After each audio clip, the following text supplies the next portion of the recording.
Bueno, ustedes saben, la semana pasada concluimos una miniserie de estudios en los cuales estuvimos hablando sobre la concepción de la membresía de la iglesia y lo importante que esto es. Y la verdad es que más adelante en el culto vamos a informar de manera más general de qué se va a tratar lo que vamos a comenzar a realizar como iglesia a partir del mes de abril. Pero era necesario también presentar esas directrices, ¿cierto? Presentar estas nociones básicas de la importancia del concepto de membresía dentro de la iglesia. Así que el que no estuvo en todos los estudios, bien puede revisarlo en YouTube, falta el último que probablemente mañana o pasado vamos a estar subiendo, para que revisen, ¿cierto?, esta enseñanza de la importancia de la membresía en la iglesia. Bueno, vamos a continuar con aquello que dejamos pendiente la otra vez, ¿cierto? No sé si ustedes lo recuerdan. Estuvimos viendo, conociendo a Cristo a través de las Escrituras y estuvimos hablando por un tiempo bastante amplio sobre cómo es que nuestro Señor Jesucristo se manifiesta o se muestra de una manera sombría por medio de figuras, de tipos, de alegorías, pero por sobre todo de tipologías en el Antiguo Testamento. Y antes de comenzar en nuestra nueva etapa, concluimos, ¿cierto?, haciendo una pequeña introducción a cómo es que vemos y conocemos a Cristo por medio de los relatos del Evangelio. Estuvimos hablando de cosas históricas, ¿cierto? No sé si lo recuerdan. Estuvimos hablando de aproximadamente en qué tiempo nació el Señor Jesucristo. Estuvimos viendo algunas cosas que normalmente uno no tiene una noción histórica, pero que el año en el cual nació el Señor realmente no es el año cero, sino que es un poquito antes. Y ahí estuvimos ajustando nuestra línea de tiempo de una manera más histórica, ¿ya? Y eso es relevante porque debemos comprender nosotros que la vida y la obra del Señor Jesucristo se da dentro del marco de la historia. Por tanto, es necesario que nosotros conozcamos, esto no es una mitología, nosotros no estamos siguiendo a un Dios falso, nosotros seguimos a un Dios verdadero. Y la gloria de Dios se manifiesta claramente en el momento de la encarnación. Y la encarnación por eso es un momento tan glorioso y tan importante para nosotros. Por eso es que estuvimos viendo cómo a la luz de ciertos antecedentes históricos, cierto, que comparamos versus la Escritura, pudimos corroborar básicamente en qué tiempo se dieron algunas de las cosas, cuánto tiempo duró el ministerio del Señor Jesucristo, etc. Bueno, a partir de hoy día vamos a comenzar hablando sobre el ministerio del Señor, pero desde lo más básico. Ya vimos algo del nacimiento, vimos algo de la estrella, ¿cierto? No sé si lo recuerdan bien, a qué correspondía la estrella, pero hoy vamos a estar viendo dos temáticas importantes dentro de lo que tiene que ver con el nacimiento del Señor.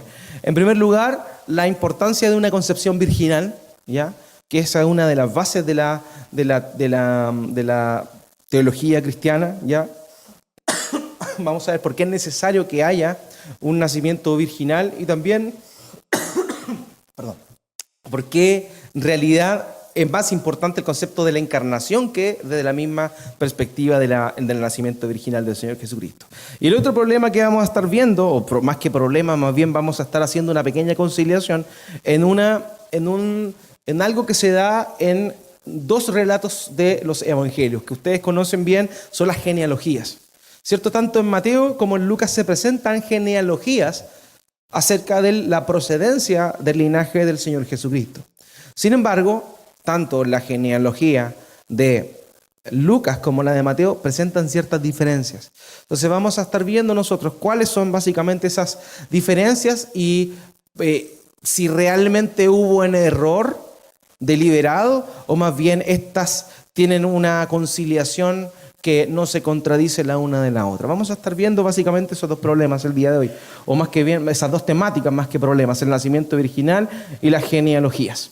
Ahora, ¿cómo comenzó todo? Todo comienza, ¿cierto? La historia de la vida y obra del Señor Jesucristo comienza desde su nacimiento. Nosotros sabemos, sin embargo, por medio del mismo relato del apóstol Juan en el Evangelio que escribe, que él tiene una visión del Señor Jesucristo más eterna.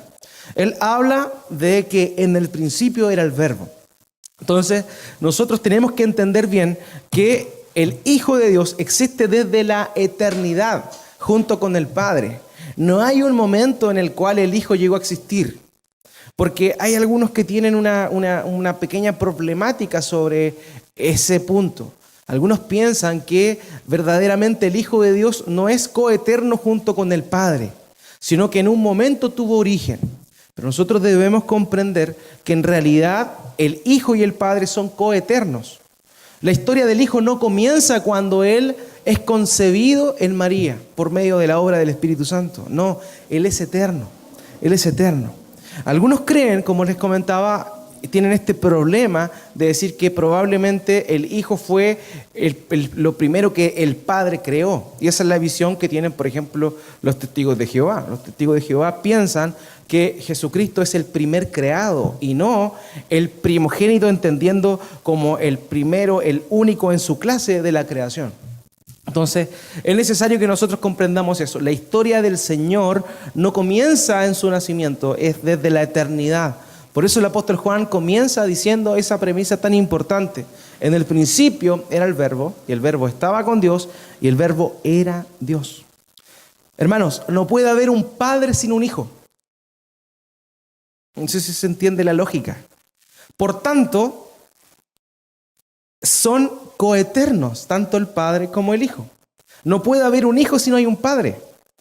¿Se da cuenta? Entonces, hasta el mismo sentido lógico de esa frase nos da a entender que el Padre, el Hijo y el Espíritu Santo son coeternos desde la eternidad pasada. Él no tiene una concepción de tiempo que lo limite. Él es simplemente. Recordemos cuando Él se manifiesta por medio de un ángel en la zarza ardiendo en Éxodo capítulo 3 a Moisés y le dice: yo soy el que soy. Yo soy simplemente. Él es.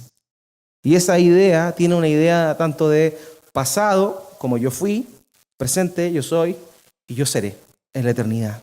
Dios no está limitado por el tiempo y de la misma manera la imagen de la segunda persona de la Trinidad, el Hijo, tampoco está limitado a eso.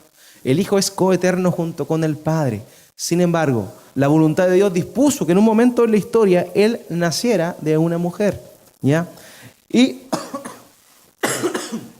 ese momento, ese nacimiento, esa concepción más bien, previo al nacimiento, es la que normalmente se conoce como la concepción virginal. Nosotros vemos acá, usted puede contemplar ahí, cómo comienza el credo de los apóstoles.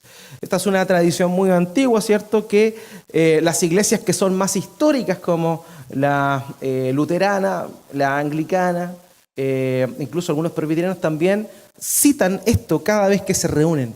Creo en Dios Padre Todopoderoso, Creador del cielo y de la tierra, en Jesucristo, su único Hijo, nuestro Señor, que fue concebido por obra del Espíritu Santo, nació de María Virgen. Esto, hermano mío, no es, y entiéndase bien, no es algo del catolicismo romano, ¿ya? Esto es previo al catolicismo romano. Esto es antes de que a partir del año 500 aproximadamente se diera esta nueva tendencia marcada o desvío de la Iglesia Católica, ¿ya? Esto ocurre antes, esto era parte de lo que muchas personas reconocían como el credo de los apóstoles, lo que los apóstoles mismos creían. Por tanto, esta no es una invención del catolicismo romano, sino más bien del cristianismo primitivo, ¿ya? Ahora, fíjese lo que dice ahí: creo en Dios Padre Todopoderoso, Creador del cielo y de la tierra, y en Jesucristo su único Hijo, nuestro Señor, que fue concebido por obra del Espíritu Santo. Nació de María Virgen. Ahora, cualquiera pudiese pensar, bueno, esta es una doctrina entonces, sobre todo el catolicismo romano la promueve harto, que el catolicismo romano fomenta. Pero nosotros vemos en la Escritura que el mismo relato de la Escritura nos muestra a nosotros que en el momento de la concepción María era virgen, ¿ya? Por ejemplo, en Mateo capítulo 1, versículo 18 dice así: el nacimiento de Jesús, el Cristo, fue así. Su madre, María, estaba comprometida para casarse con José, pero antes de unirse a él, resultó que estaba encinta por obra del Espíritu Santo. ¿Se da cuenta ahí cómo nos está diciendo? Ella estaba comprometida a casarse. Recuerdo haberlo explicado antes, pero dentro de la concepción judía existía una etapa en el matrimonio previa al matrimonio como tal. Y esta era la etapa del desposorio. Es una palabra que usted también va a encontrar en la Reina Valera. ¿Qué implicaba el desposorio? El desposorio era el compromiso social y legal que hacía un hombre con una mujer de comprometerse a casarse con ella. Ahora bien, ellos civilmente a partir del desposorio ya estaban casados, socialmente, pero la fiesta de bodas, el sello de esa unión, no pasaba todavía. Y se daba un tiempo entre este contrato, ¿ya? Hasta, que se llamaba Kedushim, si mal no recuerdo, hasta el momento en el cual ellos en la fiesta de boda contraían matrimonio oficialmente y comenzaban a vivir juntos. Entonces, lo que vemos acá es que esa era la situación en la cual María estaba con José. María ya estaba casada socialmente, estaba desposada de él. Lo que no había ocurrido era la fiesta de bodas. Y obviamente en la fiesta de bodas se llevaba a cabo la unión íntima entre el esposo y la esposa. Entonces, porque algunas personas pudiesen pensar que Jesucristo nació fuera del matrimonio, ¿cierto? Nosotros entendemos que obviamente el Espíritu Santo se posó sobre María y ella concibió, pero esto es importante, Dios mandó a su Hijo en el contexto de una familia. Por eso lo hace en aquellos que ya estaban comprometidos socialmente como matrimonio, pero que todavía no había llegado el momento en el cual se unieran íntimamente. Esa es la idea. Entonces, ¿qué vemos acá? Vemos que María estaba desposada con José, o sea, socialmente estaba casada con él, pero lo que no había ocurrido todavía era la fiesta matrimonial y por tanto la unión íntima entre ambos. ¿Ya? Entonces, nosotros sabemos y vemos aquí por medio de este relato en Mateo capítulo 1, verso 18, que efectivamente María era virgen cuando fue cubierta por el Espíritu Santo y concibió al Señor Jesucristo. Vemos acá en el relato de Lucas, en Lucas capítulo 1, verso 26 al 27, la misma idea. Lucas cuenta la historia desde Juan el Bautista, por tanto, luego de la concepción de Juan el Bautista, cuenta la narración de la concepción de María. Dice así: a los 6 meses, después de que María se reunió con la mamá de Juan el Bautista, dice, Dios envió al ángel Gabriel a Nazaret, pueblo de Galilea, a visitar a una joven virgen comprometida para casarse con un hombre que se llamaba José, descendiente de David. La virgen se llamaba María. ¿Se da cuenta cómo hace nuevamente esta alusión a la palabra virgen? Entonces, ¿qué nosotros podemos tener como conclusión? Verdaderamente María, a la hora de ser cubierta por el Espíritu Santo, era virgen, ¿ya? Pero nosotros vemos acá, en el anterior, que dice, estaba comprometida para casarse con José, pero antes de unirse a él, fue concebido el Espíritu Santo. Aquí implica necesariamente que posterior al nacimiento del Señor Jesucristo, evidentemente María tuvo unión íntima con José y tuvieron hijos. Porque la concepción de Jesús dentro del vientre de María fue en una condición virginal en María. Pero posteriormente a eso ya no estaba en esa condición. Entonces, porque el catolicismo romano, ustedes saben que lo que señala es que María fue virgen y se mantuvo virgen hasta el final. El mismo relato bíblico nos enseña que esto no es así. De hecho, vemos más adelante cuando en una oportunidad está el Señor Jesús enseñando, le interrumpen y le dice, mira, tu madre y tus hermanos te están esperando afuera. Y él dice, no, mi hermana, mi madre, mis hermanos son aquellos que hacen la voluntad de mi Padre que está en los cielos. Entonces nosotros vemos dentro del mismo relato de la Escritura, del mismo relato del Nuevo Testamento, en particular de los Evangelios, que verdaderamente María fue virgen, pero en el momento previo a el nacimiento del Señor Jesucristo. Posteriormente a eso ya no lo fue. ¿Ya? Entonces eso es importante, ¿ya? Notarlo, entenderlo. Ahora, antes de pasar a las críticas que se le hacen a este elemento de la concepción virginal, es necesario que entendamos algo. ¿Por qué cree usted que es importante, de cierta manera, entender que María concibió del Espíritu Santo sin que ésta haya tenido contacto íntimo primero con José? La respuesta más simple que se nos viene a la mente es la siguiente. Sí, en realidad el hecho de que ella haya sido virgen no era tan relevante como tal. Lo importante que nosotros tenemos que tener claro es que María no tuvo unión con José. Porque lo que importa acá es que el Señor Jesucristo haya nacido, pero sin relación con la naturaleza caída, pecaminosa de Adán. Y eso nosotros lo comprendemos a la luz de la Escritura como que ese legado pecaminoso lo comparte el hombre con la mujer, ¿ya? De hecho, nosotros vemos en las genealogías que siempre se presenta al hombre, no tan solo porque las culturas semíticas fueran machistas, sino más bien porque se entendía que el linaje venía desde el hombre hacia la mujer, ¿ya? Por esa es la idea. Entonces, que Cristo haya sido concebido por el Espíritu Santo sin el contacto de José con María, o sea, sin que él haya sido hijo de José, sino más bien el Espíritu Santo posó sobre María, eso implica que Jesucristo no viene con el pecado, la condición caída, pecaminosa, ¿ya? Por tanto, no tiene las consecuencias del pecado original, ¿ya? Esa es la idea. Por eso es que se defiende tanto la virginidad de María en ese sentido. Pero lo vuelvo a repetir, una virginidad única y exclusivamente en el momento de que no hay relación entre José y María con Jesús, sino que Jesús nace de María, pero esta fue concebida, ¿cierto? La concepción fue llevada a cabo, ¿por qué?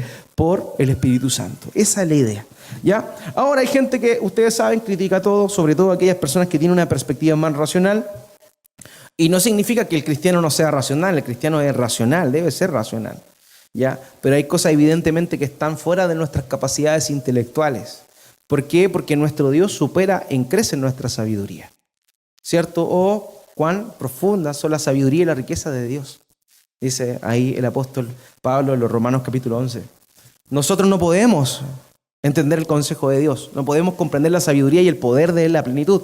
Por eso es que ciertamente hay elementos que para nosotros no son tan entendibles, pero sí debemos aceptarlos como tales, ¿ya? Eso no significa que tengamos una fe ciega, significa que simplemente acatamos y obedecemos la evidencia que muestra la Escritura, ¿ya? Y vemos cómo ésta verdaderamente nos muestra una realidad. Entonces hay personas que critican la concepción virginal básicamente porque, como les comenté en aquella oportunidad, hay personas que quieren rescatar de alguna forma al Jesucristo histórico, al Jesús histórico. Entonces, ¿qué hacen? Eliminan todos aquellos elementos sobrenaturales de la vida de Jesús, todo lo milagroso, y obviamente el nacimiento virginal era algo milagroso. Entonces estas personas critican eso básicamente por aquello, ¿ya? Porque ¿cómo el Espíritu Santo va a concebir? Va a posar sobre una mujer y ésta va a concebir un niño. Entonces, como eso obviamente tiene un tinte sobrenatural, es que muchas personas rechazan eso. Lo siguiente es que algunas personas dicen que existen relatos similares en la literatura antigua sobre una concepción, un nacimiento o una concepción virginal de un hijo de un dios, ¿ya? Y ahí vemos algunos ejemplos, por ejemplo el de Perseo. Perseo es la historia de este héroe griego en el cual Zeus se une a una mujer que se llamaba Dana y tienen a este hijo, ¿ya? Entonces dicen, en realidad lo que hizo el cristianismo fue copiar una idea pagana antigua de que los dioses podían tener hijos.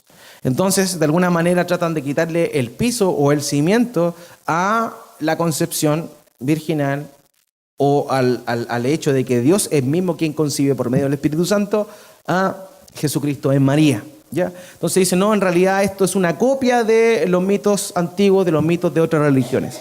Pero nosotros podemos comprobar verdaderamente después que esto no es así. Otro ejemplo es Hércules, ¿cierto? Hércules también nace del adulterio de Zeus. Zeus está casado dentro de la mitología griega, está casado con la diosa Hera. Pero él tenía esta tendencia a mirar a las humanas, entonces ahí es donde adulteraba con las humanas.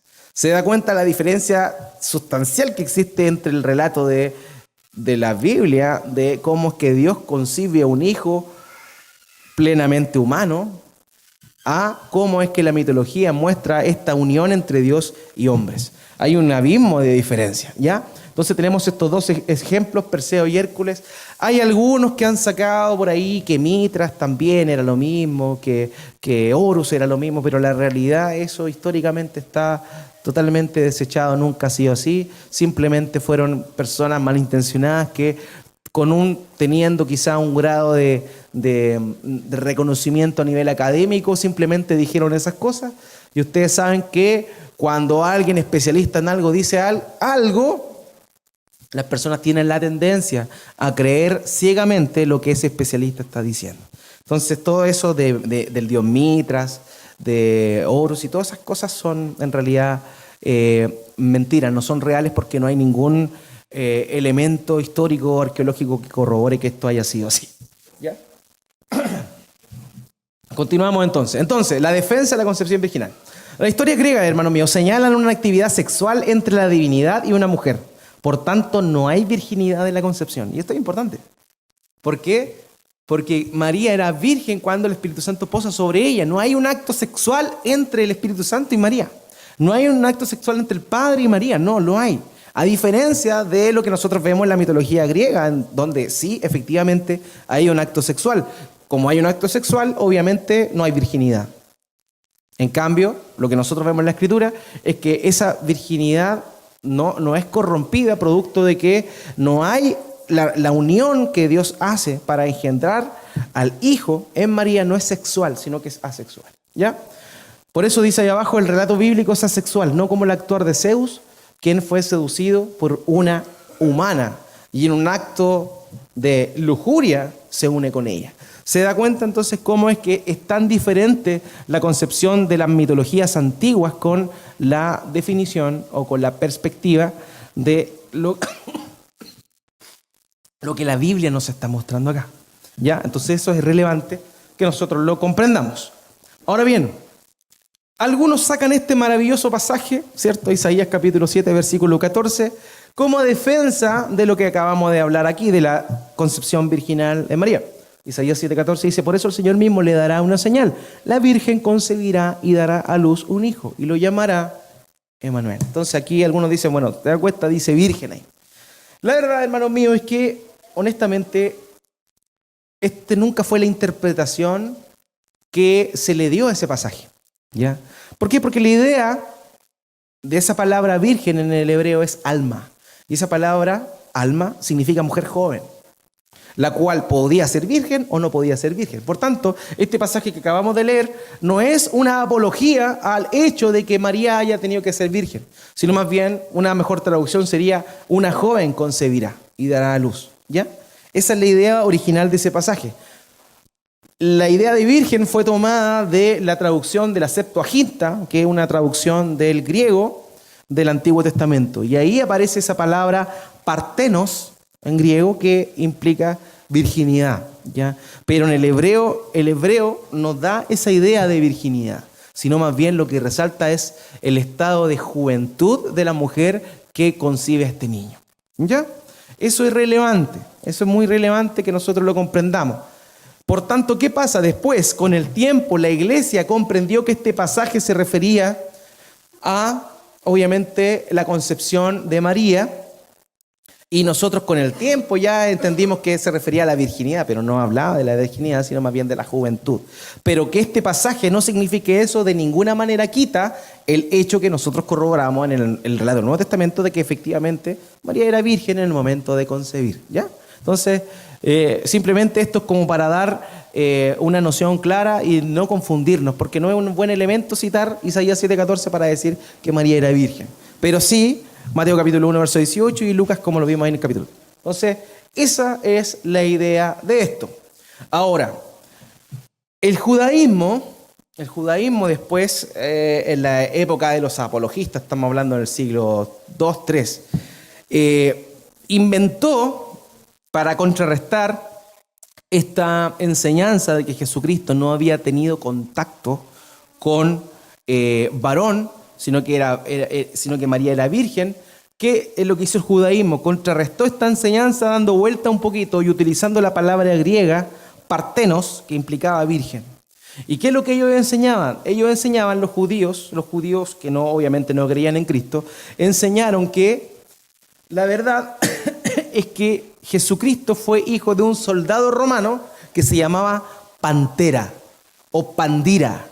¿Ya? Eso fue lo que se enseñó para contrarrestar la enseñanza de que Cristo verdaderamente había nacido de una mujer virgen. ¿Ya? Obviamente esto está mal y de hecho Orígenes, un apologista, fue quien en su carta contra Celso defiende esta idea y contrarresta esta idea que se estaba propagando en el tiempo de la iglesia, llamémosla, en este tiempo la iglesia primitiva todavía.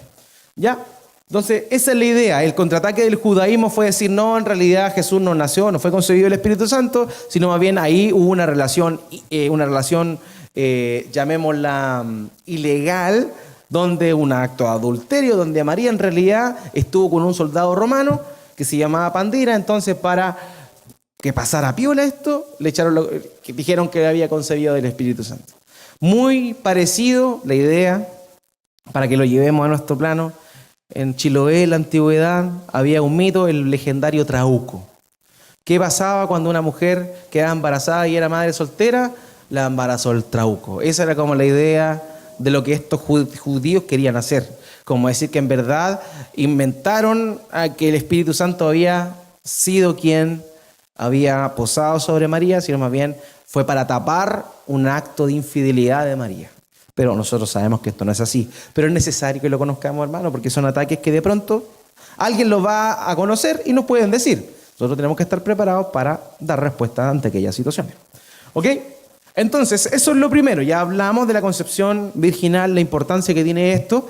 Ya es importante, pero María no terminó siendo virgen por siempre. Ya no hay por lo tanto, no hay un estado de gracia superior en María. María continuó su vida común y corriente, ¿ya? Ahora vamos a ver el siguiente elemento, para ir concluyendo, que es las dos genealogías que se dan. Nosotros vemos, como les comenté, en Mateo vemos una genealogía y en Lucas vemos una genealogía distinta. Ahora, me equivoqué acá, ahí sí. Mateo, hermanos míos, la genealogía de Mateo, y tanto la de Mateo como Lucas tienen, más que el propósito histórico, tienen un propósito teológico. Eso nosotros debemos comprenderlo bien. Por ejemplo, la genealogía de Mateo es una genealogía que la hace partiendo de hitos importantes. Lo que Mateo quería corroborar es que Jesucristo, Jesús el Mesías, venía y era el cumplimiento de la promesa hecha a Abraham y la promesa hecha a David. Por eso él separa desde la creación hasta Abraham, desde Abraham hasta David, 14 generaciones. ¿Ya? Hace eso, ¿para qué? Para mostrarles de alguna manera el deseo de que Jesucristo era el cumplimiento de la promesa que Dios había hecho tanto a Abraham como a David. Por eso lo dice así. Sin embargo, Lucas traza la genealogía desde Adán, incluyendo la promesa de redención desde el mismísimo Adán. El propósito con el cual fue escrito Mateo fue para hablar y contar la vida, obra de Jesús a los judíos. Por tanto, la esperanza judía estaba en las promesas que Dios le había hecho a David y que Dios le había hecho a Abraham. Mientras tanto, el propósito de Lucas, que nosotros sabemos, Lucas fue escrito para una persona gentil, para que los gentiles conocieran lo que ocurrió ahí. Él no cita las promesas hechas a Abraham y a David, sino más bien va a dar con la solución al problema que el hombre tenía desde Adán. ¿Ya? Entonces, por eso hay una diferencia entre la genealogía de Mateo y la genealogía de Lucas. Mateo quiere mostrarle a los judíos que Cristo es el cumplimiento de la promesa y Lucas quiere mostrarle a los gentiles que Cristo es el cumplimiento de la promesa hecha a Adán, que más bien a la mujer de Adán, a Eva, que desde su simiente se levantaría uno que le pisaría el calcañar a la serpiente. ¿Ya? O sea, le pisaría la cabeza, a la serpiente. Entonces esa es la idea, por eso son dos genealogías distintas. Y una comienza desde Abraham hacia llegar a Cristo y otra retrocede de Cristo hacia llegar a Adán. Por eso son distintos, ¿ya? Ahora, existen dificultades. ¿Por qué? Porque en ambas listas aparecen nombres distintos, ¿ya? Aparecen nombres distintos. Por ejemplo, si comparamos ambas genealogías, desde David hacia Cristo, solamente hay 3 nombres que coinciden, ¿ya? Desde David hasta llegar a Jesús, solamente hay 3 nombres que coinciden en ambas genealogías. Ahora, ¿por qué se da eso? Hay probablemente algunas soluciones que vamos a estar viendo ahí que la Iglesia Apostólica en el primer siglo trató de dar, pero que también algunos hermanos en tiempo posterior trataron de acomodar.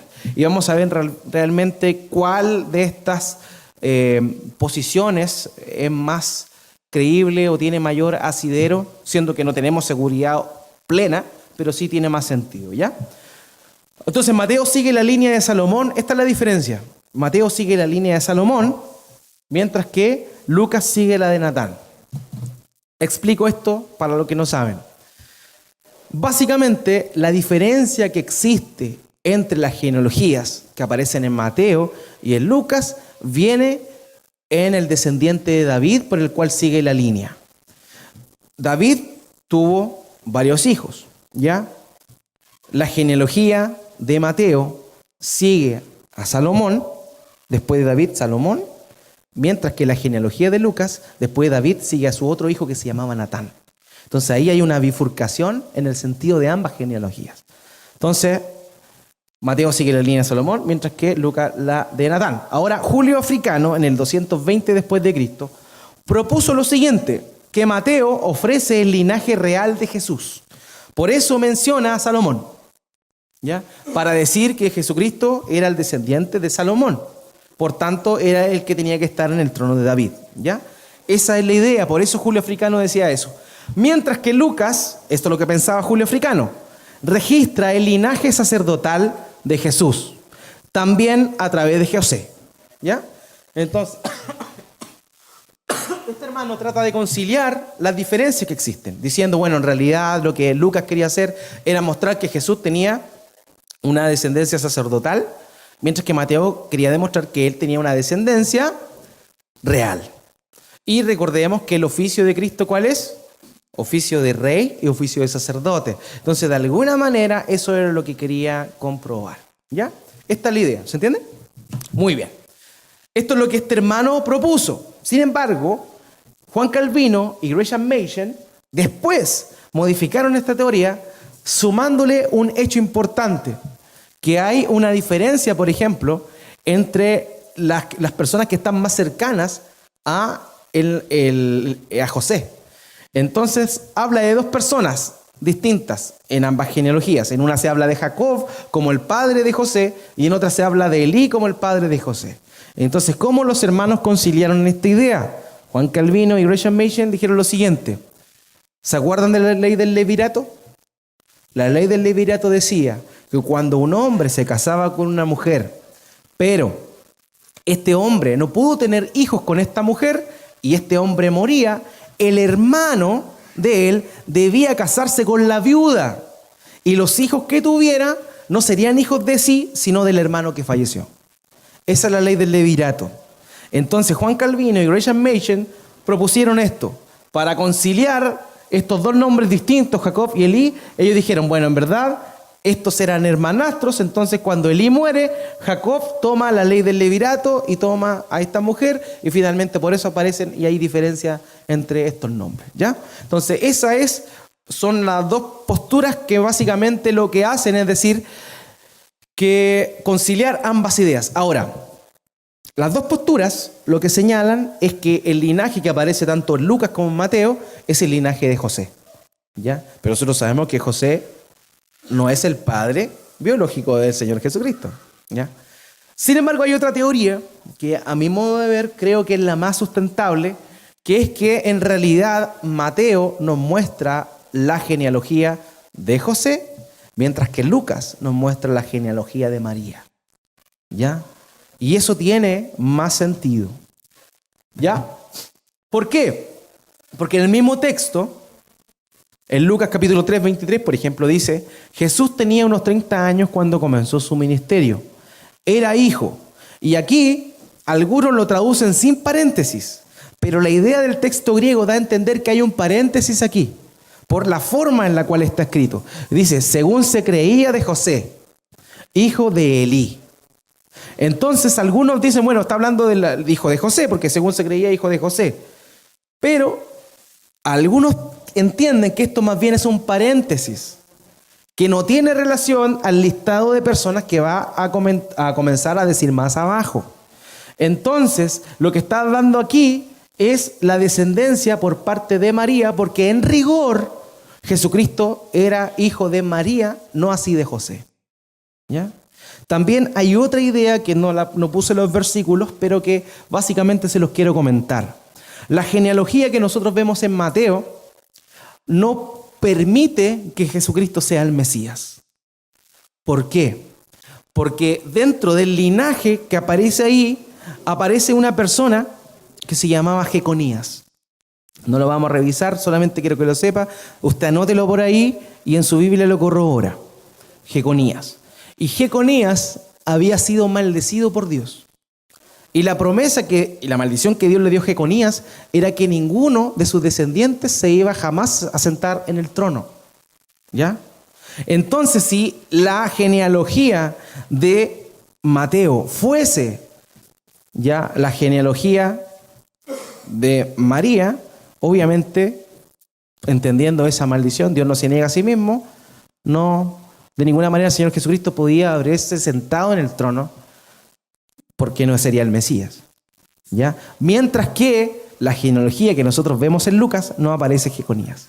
Por tanto, sí tiene la posibilidad de, al ser un hijo de David, sentarse en el trono. ¿Ya? Después lo revisan ustedes en su casa, Jeconías o Conías, así aparece para que vean la maldición, aparece en Jeremías esa maldición. Así que eso, hermanos, hay dos genealogías, pero en realidad no es que se contradigan la una de la otra. La manera más sencilla de verlo es que Mateo nos cuenta la genealogía desde la perspectiva de José y Lucas nos cuenta la genealogía desde la perspectiva de María. Por tanto, eso hace que no haya una tensión entre ambas genealogías ni tampoco una contradicción, sino más bien hay una complementación de la información. ¿Ya? Así que ya lo sabe, si alguien le dice, bueno, ¿y por qué hay dos genealogías? Usted ya sabe la respuesta. Eso, hermanos míos, sería la semana que sigue. Vamos a continuar hablando del nacimiento y de ciertos elementos importantes que nosotros debemos comprender. Ya esto, obviamente, sumado al estudio bíblico, también apoyándolo con un poquito más de información teológica para poder darle más cuerpo a esto. ¿Ya? Eso sería entonces el estudio de hoy.